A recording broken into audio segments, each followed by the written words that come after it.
Alors on va ouvrir cette séance, si vous voulez bien nous rejoindre, Bruno.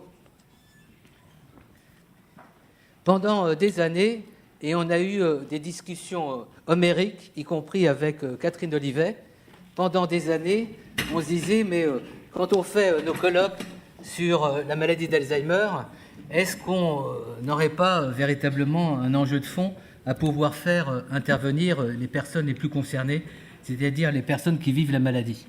Et on a eu des débats jusqu'à notre première université d'été à Aix-en-Provence, où on a fait intervenir une personne qui a totalement transformé le regard et notre approche de la maladie à travers son expertise. Elle vient de créer une structure d'accueil pour malades jeunes, et qui est une structure très importante. Je vous incite à regarder sur le site son témoignage, également dans le livre qu'on a fait avec Fabrice Zil sur Alzheimer, éthique et société.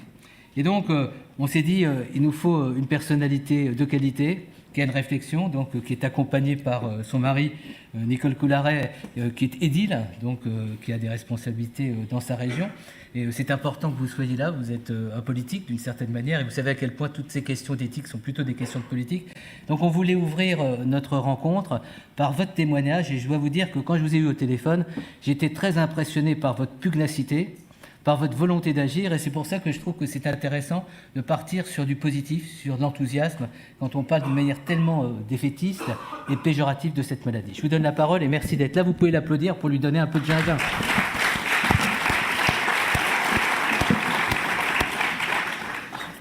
Bien. Bonjour mesdames, d'abord, bonjour messieurs. C'est certain que je ne m'attendais pas du tout à ce genre de choses. J'en dors plus depuis 2 jours. Je sais que... Hein, alors, pour que je sois moins stressée, j'ai préféré le prendre et regarder le temps couler. Bon. Je ne vais pas vous parler de ce qui s'est passé avant. Monsieur vous l'a dit, j'ai la maladie d'Alzheimer. Mais je veux surtout vous parler de ce que je ressens maintenant et ma vie maintenant. Alors, heureusement que j'ai mon mari qui est devant, parce que depuis combien de temps, s'il te plaît, on a découvert Alzheimer? Pardon? 6 ans. 6 ans, très bien. Et si c'est un dialogue à vous deux, vous avez un micro, comme ça vous pourrez... Non, mais en fait, c'est très gentil de votre part. Oui. Mais ça sera quand même donc, 10 minutes. Hein. Voilà, oui. Aïe. Alors, vous permettez, je règle. Je contrôle, c'est bien 10 minutes. Non, bah oui, je ne suis pas ici pour tricher. Hein. Voilà, donc après tout un tas de problèmes, je suis arrivée à rencontrer, j'ai eu la chance de rencontrer la personne qui... Alain, il faut que tu m'aides là, le nom, parce que j'ai du mal à m'habituer à voir de tous ces gens. Claire Paquet. Voilà, Claire Paquet, je crois qu'elle est connue, je pense. Hein, voilà. Grâce à Claire Paquet, c'est elle qui m'a dit on va vous faire des tests parce que tout ce que je faisais c'était toujours très bien. Mais oui, mais non, vous n'êtes pas malade. Mais non, vous n'avez pas Alzheimer. C'était vraiment très stressant. J'ai passé de très mauvais moments. Et moi, je disais toujours j'ai des problèmes de mémoire. Bref, Claire Paquet arrive et c'est formidable, évidemment, j'apprends que j'ai bien la maladie d'Alzheimer. Donc maintenant, je vis comme ça. Alors, je vais vous dire qu'au début de cette maladie, je l'ai très mal vécue. Parce que tout le monde, tous les gens qui voyaient que j'avais des problèmes, disaient « Oh, moi aussi, j'ai des problèmes, moi aussi. » Et c'était très agaçant parce que personne ne voulait accepter que j'étais malade. Et je m'étais dit « Je ne dois pas me mettre en colère, hein, c'est pas la peine. Il faut que je tienne le coup, il faut que je trouve des solutions. » Donc, j'y arrivais pas. Donc, un petit un petit break pour réfléchir à ce que je voulais dire, parce que tout a une tendance alors, vous n'arriviez pas, qu'est-ce qui s'est passé ensuite pour que vous sortiez un peu de cette situation? Oui, c'est une bonne question, c'est le moment de le dire. En fait, j'ai fini par comprendre et par accepter, et le docteur Paquet m'a aidé à le faire. Elle me dit Madame Coularet, quand on vous voit, on n'a pas l'impression que vous avez la maladie d'Alzheimer. Alors effectivement, c'est vrai que j'aime bien rire, j'aime bien plaisanter, j'aime bien tout ça, mais malgré ça, personne ne me voulait me croire, et j'ai eu l'envie d'écrire un livre. Donc je suis en train de le faire, ça va très vite. Hein. Et ne croyez pas que je fais ça pour faire de la publicité. Donc c'est pas du tout pour ça. Je vous le dis parce que j'ai absolument... J'ai marqué pourquoi. Hein, parce que j'ai peur de l'oublier. Pourquoi je fais ça? Vous m'avez dit au téléphone, d'abord que vous me le ferez lire, que oui. vous êtes avancé, et que c'est un témoignage également sur votre manière de prendre à bras-le-corps la réalité. C'est-à-dire comment au quotidien vous êtes engagé, vous êtes enthousiaste, et votre mari qui est devant, il opine de la tête. Oui, c'est sûr. Non, le livre, au début, pour être sincère, comme j'admettais très, très mal que les gens agissent comme ça, je me suis dit, je vais faire un livre, parce que comme ça, ils vont se rendre compte, je vais tout expliquer. Et en fait, j'ai commencé, j'ai beaucoup de mal, et c'est pour ça. Et ce que je tiens à dire, c'est que donc c'est pas de la publicité, c'est que je veux absolument que l'image qu'on a de la maladie soit un peu différente, c'est-à-dire que les gens comprennent un peu ce qui se passe. Plutôt que de vous dire des banalités qui vont mal, qu'ils comprennent un peu ce que vous vivez aussi. Puis s'imposer aussi beaucoup d'efforts, parce que c'est quand même un travail très compliqué, notamment quand elle doit chercher ses mots. Oui, voilà, parce que j'ai beaucoup de mal. Je croyais que ça allait être très facile de parler. Non, mais vous êtes parfaite, hein, vous êtes parfaite. Hein. Non, je ne suis pas très parfaite, si. Non, parce que j'arrive pas à suivre exactement tout ce que je veux dire, parce que j'ai plein de choses à dire. Ah oui, ce que je veux dire, je vais essayer, c'est peut-être tout mélanger, tout ça. Je veux dire que autant j'ai peiné au début de ma maladie, autant maintenant, je mène une vie superbe. Je fais énormément de choses. Je fais travailler, je pourrais regarder les gens, ça serait plus poli. Je fais travailler mon cerveau, je bricole. Seulement, je suis quelqu'un de favorisé. Et malheureusement, tous les gens ne sont pas comme moi. J'ai eu la chance de lire beaucoup dans ma jeunesse, de faire d'apprendre la reliure, de faire tout un tas de choses qui sont agréables et tout. Et donc maintenant, j'ai énormément de choses à faire. Je ne me sens pas toute seule. Je ne pense qu'à ces gens qui, eux, n'ont rien à faire chez eux, qui ne savent pas quoi faire.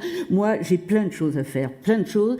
Et je vais vous dire, Alzheimer, je combats Alzheimer, hein, je fais mon combat avec lui, et de temps en temps, eh bien, j'ai l'impression de gagner. J'ai une sensation extraordinaire, parce que je dis, mais c'est sûr, ça je l'ai pas inventé. Je confirme que ça, je me confirme toute seule des choses. C'est sûr, comment ça se fait que j'ai ça? Comment se fait-il que des choses reviennent? Des récitations que j'avais perdues depuis des années. C'est là où je disais, j'ai pas de mémoire. Les choses me reviennent. C'est pas croyable. Je peux réciter mes récitations. J'ai trouvé une astuce. Je sais pas si j'ai le temps de le dire. Peut-être bien peu, oui. J'ai trouvé une astuce pour se rappeler une récitation. Au lieu de réciter bêtement et de me dire mais je ne me rappelle pas quelle est la première, comment c'était tout ça, je me récite la récitation, mais en la voyant. Je vois. Je vous donne un exemple, vite fait. Hein. Je ne sais plus qui a dit ça. Lorsqu'avec ses enfants vêtus de peau de bête, échevelés... Oui, merci.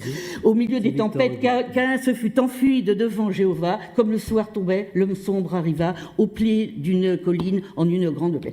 Je ne savais pas que j'avais quelqu'un qui allait me souffler. Je vais en souffler aussi, je vais souffler.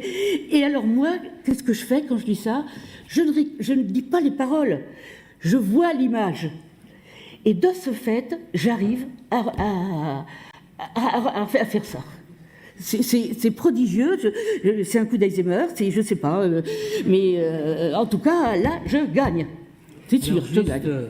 Vous savez qu'elle est extraordinaire, Nicole, parce qu'elle a son petit chronomètre. Oui, oui, c'est mieux. Qui est bloqué, oui, je veux dire. Donc elle est capable de discuter comme Zut, ça pendant il a trouvé. Oui, j'ai trouvé. Donc vous êtes très... Excusez-moi, c'est pas moi. Je me permets, parce que le temps passe. Ah, je suis désolée. Non, mais soyez pas désolés, on vous écoute avec beaucoup de plaisir. Si vous avez un message, on est le 21 septembre, c'est la journée mondiale Alzheimer, Vous avez dit que vous avez un environnement, on le voit avec votre époux, et vous avez parlé de votre famille, qui est un environnement qui vous soutient énormément. Il y a des gens qui sont seuls dans la maladie, il y a des gens qui sont seuls chez eux, il y a des gens qui sont seuls dans des institutions, quel que soit l'environnement aimant qu'on cherche à déployer auprès d'eux.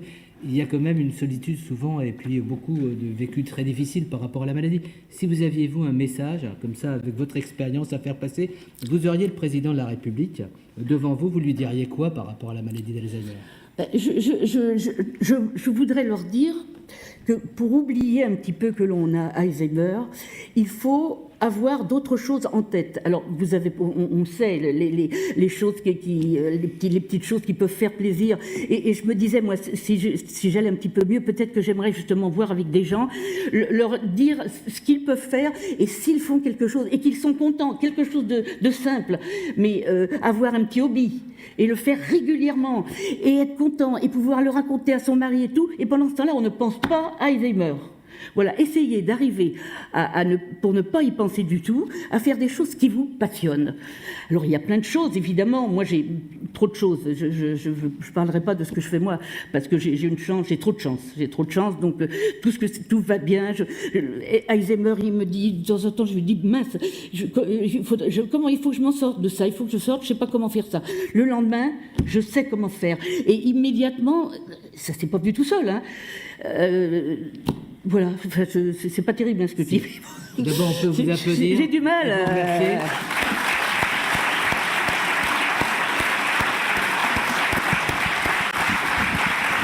Et je serais tenté, avant de donner la parole au président, de donner la parole à Joël Ancry. Donc c'est un grand professionnel. Comment, Joël, tu réagis comme ça en tant que professionnel qui rencontre au quotidien des personnes atteintes de la maladie, à des stades souvent très évolués?